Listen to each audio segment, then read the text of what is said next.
నిన్నటి రోజున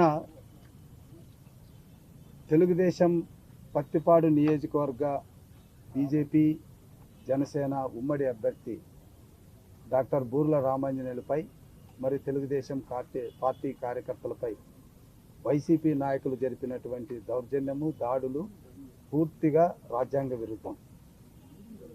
గత 3 రోజులుగా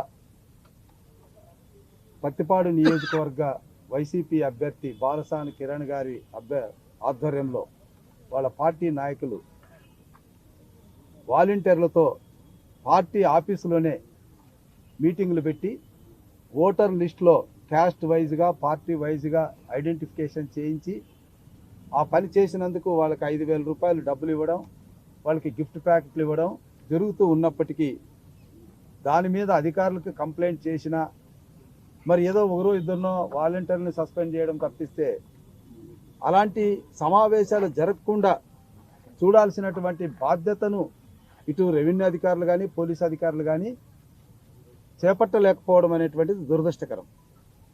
ఎందుకంటే అక్కడ హాజరైనటువంటి వాలంటీర్ని అతనేమి గవర్నమెంట్ ఉద్యోగస్తుడు కాదు, 5,000 రూపాయలకు పనిచేసే ఒక కార్యకర్త. అతన్ని సస్పెండ్ చేయడం వల్ల వచ్చేది ఏమి? అసలు అలాంటి మీటింగ్లు జరిపినటువంటి నాయకుల మీద యాక్షన్ లేదు. సో ఈ విషయాన్ని మేము నిర్ధారణ చేసుకోవడానికే మా పార్టీ కార్యకర్తలు అక్కడికి వెళ్ళారు, ఒక 10-15 మంది. అక్కడ కూడా వాళ్ళ ఆఫీస్ దగ్గరికి వెళ్ళలేదు, సమావేశం జరిగిన దగ్గరికి వెళ్ళలేదు. దాదాపుగా 150 మీటర్ల దూరంలో ఒక పబ్లిక్ రోడ్లో, అది కూడా పత్తిపాడు కాన్స్టిట్యున్సీకి సంబంధించినటువంటి ప్లేస్, ఆ ప్లేస్లో మా కార్యకర్తలు అబ్జర్వ్ చేస్తున్నారు ఏం జరుగుతుంది చూద్దామని. వచ్చిపోయే వాలంటీర్లు మాట్లాడుతున్నారు. అంతలోపల నేను అక్కడికి వెళ్ళాను. వెళితే మా కార్యకర్తలు మేము మాట్లాడుతున్నాము.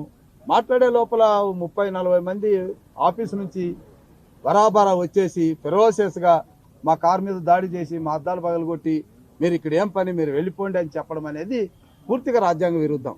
ఎనీ సిటిజన్ ఏ రోడ్డు మీదైనా ఆయన నిలబడే హక్కు ఉంది. వాళ్ళ ఆఫీస్కి వెళ్ళడం కానీ లేదా వాళ్ళ మీటింగ్ డిస్టర్బ్ చేయడం కానీ జరిగితే తప్పు. అది కూడా ఇల్లీగల్ యాక్టివిటీస్ జరిగితే any citizen can question and any citizen can prevent. అది జరుగుతుందన్నటువంటి విషయాన్ని వాళ్ళు విస్మరించి అది ఎక్కడ బయటపడుతుందని చెప్పేసి మా మీద దాడి చేయడం అనేటువంటిది తప్పు. రెండవది, మేము అక్కడ దాడి జరిగిన తర్వాత, మాకు నష్టం జరిగిన తర్వాత, మా కార్యకర్త గాయపడిన తర్వాత మేము పోలీస్ స్టేషన్కి వెళ్ళి కంప్లైంట్ చేస్తే పోలీస్ స్టేషన్ మీద కూడా దాదాపు 50 మంది వచ్చేసి దౌర్జన్యం చేసి in the front of police, in the presence of CI, అక్కడ మా కార్యకర్తల మీద దౌర్జన్యం. మరి నేను అక్కడ సిఐ గారు ఆధ్వర్యంలో ఆయన సహాయంతో నేను కారులో అక్కడి నుంచి బయటకు వస్తూ ఉంటే మా కారుకు అడ్డుపడడం, సిఐ గారు ఉన్నారని కూడా ఒక స్ప్రో లేకుండా దౌర్జన్యం చేయడం అనేటువంటిది ఇది పూర్తిగా వైసీపీ నాయకులు బరితెగింపుకు నిదర్శనం. ఇలాంటి సంఘటనలు పునరావృతం కాకూడదని మేము మా పార్లమెంటు స్థాయిలో 7 నియోజకవర్గాలకు సంబంధించినటువంటి ఇన్ఛార్జీలు, మా పార్టీ సీనియర్ నాయకులు అందరూ కూడా ఈరోజు ఎస్పీకి ఇటువంటి సంఘటనలు పునరావృతం కాకూడదు, ఇప్పటికీ అనేక చోట్ల వాలంటీర్లతో సమావేశాలు జరుపుతున్నటువంటి వారి మీద యాక్షన్ తీసుకోండి కానీ వాలంటీర్ల మీద కాదు. వాలంటీర్లు వాళ్ళు ఎంతంటే పేద పిల్లలు, ఏదో 5,000 రూపాయలు వస్తుందంటే ఆశపడడం తప్పులేదు. వాళ్ళ మెడ మీద కత్తి పెట్టి మీరు పని చేయండి అని చెప్పేటటువంటి నాయకుల మీద యాక్షన్ ఎక్కడ? ఇంతవరకు ఒక యాక్షన్ కూడా తీసుకోలేదు. ఇప్పుడు కలెక్టర్ గారు, ఆర్డీఓ గారు సస్పెండ్ చేశారు 60-70 మంది వాలంటీర్లు. ఎందుకు సస్పెండ్ చేశారు? ఎవరు మీటింగ్ హాజరైతే సస్పెండ్ చేశారు? ఆ మీటింగ్ కండక్ట్ చేసిన వాళ్ళు ఎవరు? వాళ్ళ మీద ఏం యాక్షన్ ఉంది? సో మేము అడుగుతున్నది ఆ యాక్షన్. ఇలాంటి సంఘటనలు జరగకోకుండా మళ్ళీ ఇంకోటి కౌంటర్ కేసు. ఇల్లీగల్ యాక్టివిటీస్ చేసేది వాళ్ళు, ఆ యాక్టివిటీస్ని ప్రశ్నించడం కూడా లేదు, ఊరికే జస్ట్ అబ్జర్వ్ చేస్తే వాళ్ళ మీద దౌర్జన్యం చేసేది వాళ్ళు, దౌర్జన్యం చేసి కౌంటర్ కేసులు పెట్టేది వాళ్ళు. ఇది ఎక్కడికి తీసుకెళ్తుంది? ఇలాంటి పరిస్థితుల్లో ఎలక్షన్స్ సజావుగా జరుగుతాయన్నటువంటి నమ్మకం పబ్లిక్ లేదు. కాబట్టే మేము పోలీసుని అడుగుతున్నాం, stringent action against the culprits తీసుకోమంటున్నాం. కౌంటర్ కేసు పెట్టినటువంటి వాళ్ళ మీద ఇలాంటి కౌంటర్ కేసులు పెట్టకుండా చూడాల్సిన బాధ్యత పోలీసుల మీద ఉంది. ఇది మా విజ్ఞప్తి.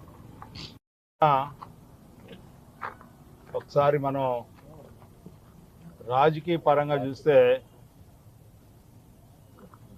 భయపెట్టాలని,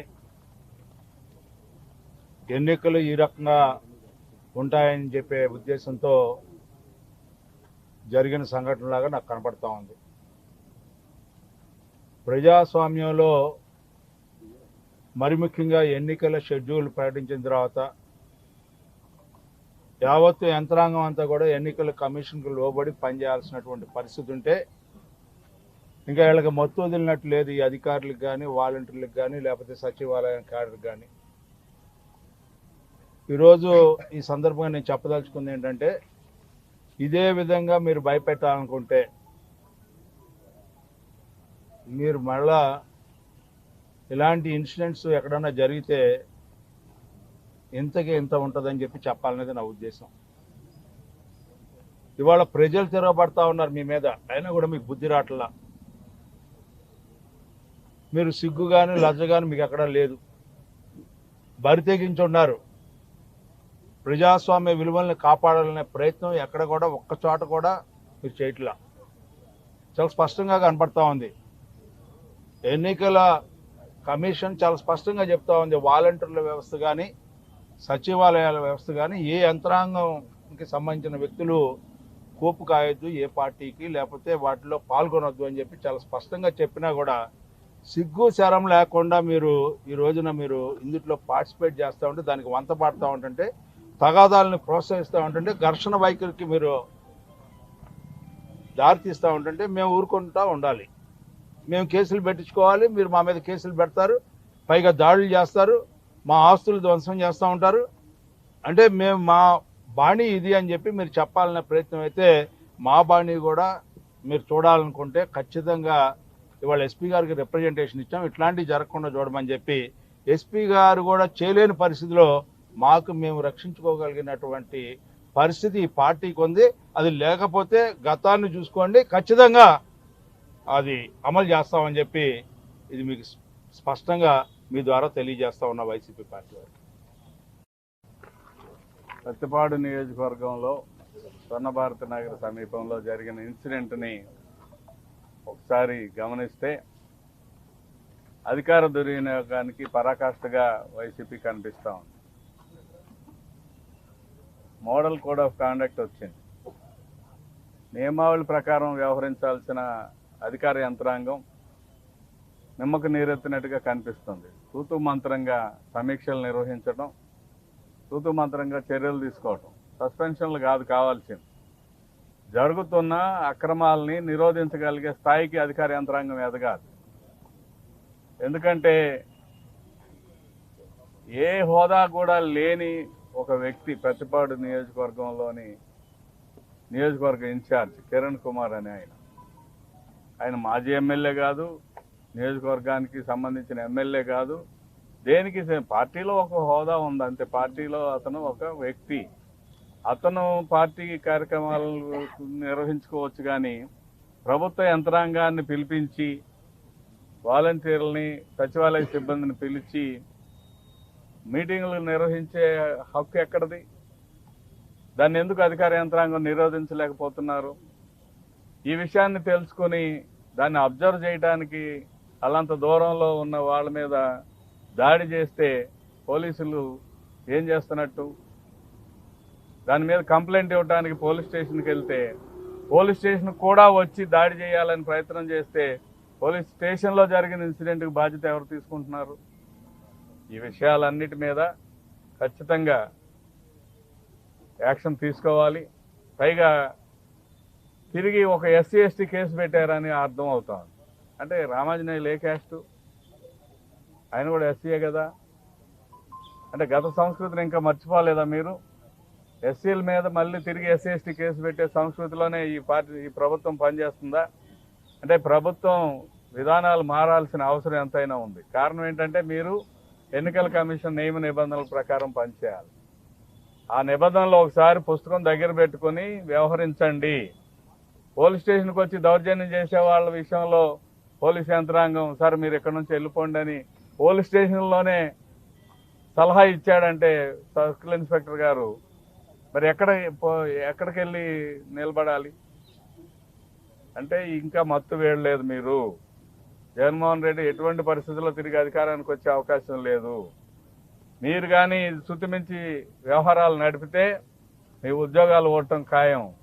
ఆ విషయమే హెచ్చరిద్దామని జనసేన పార్టీ అధ్యక్షులు, బీజేపీ పార్టీ అధ్యక్షులు, అభ్యర్థులు మరియు జిల్లా తెలుగుదేశం పార్టీ అధ్యక్షులుగా నేను ఆ కంప్లైంట్ ఇచ్చాం.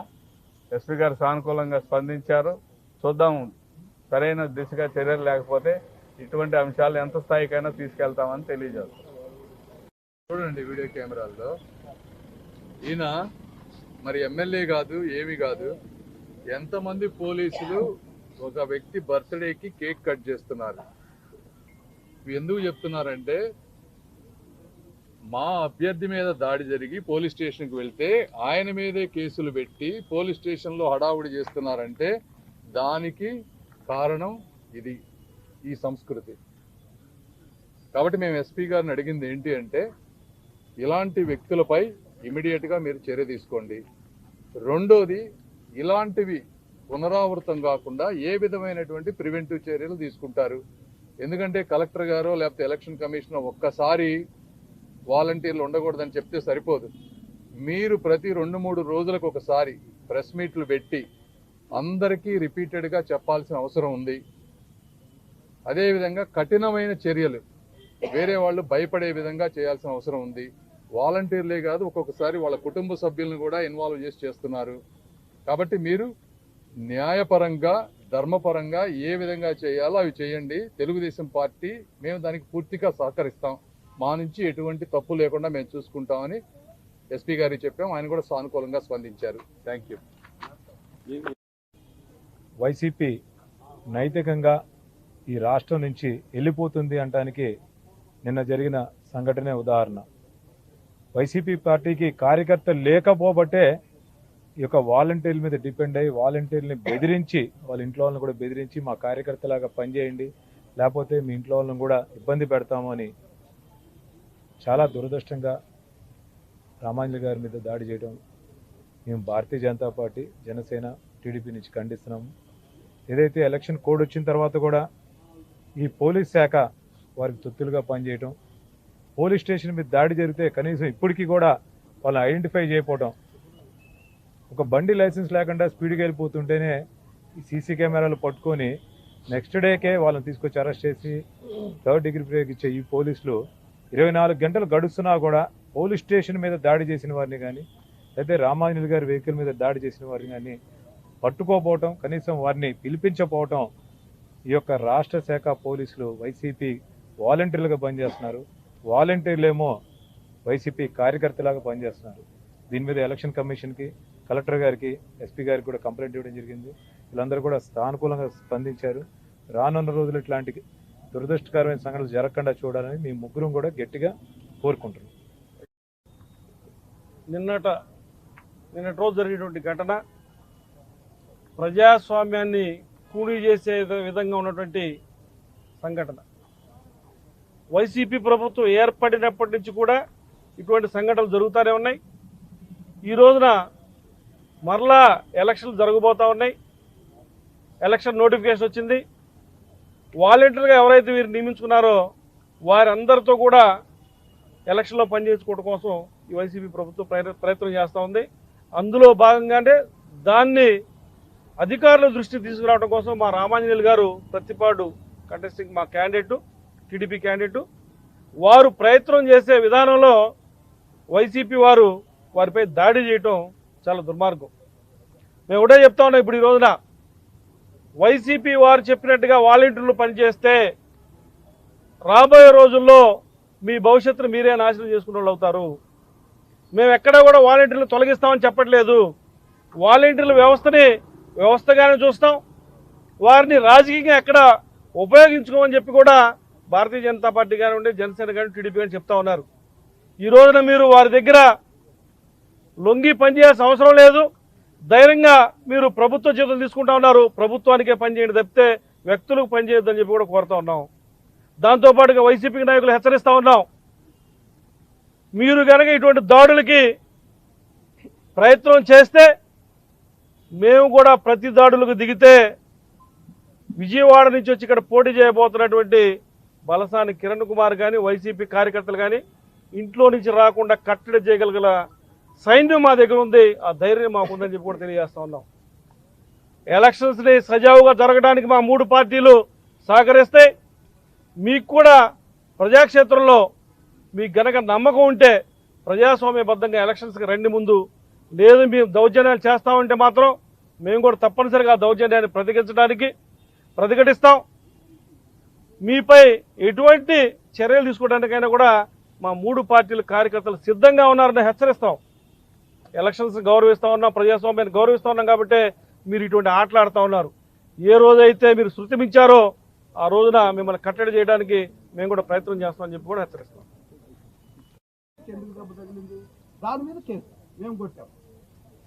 ఇంత రికార్డెడ్ ఎవిడెన్స్ ఉంటే కూడా పోలీసు ఇంకా కౌంటర్ కేసులు పెట్టకపోతే ప్రజాస్వామ్యం ఎక్కడికి వెళ్తారు? సామాన్య మానవుడికి ఏముంది?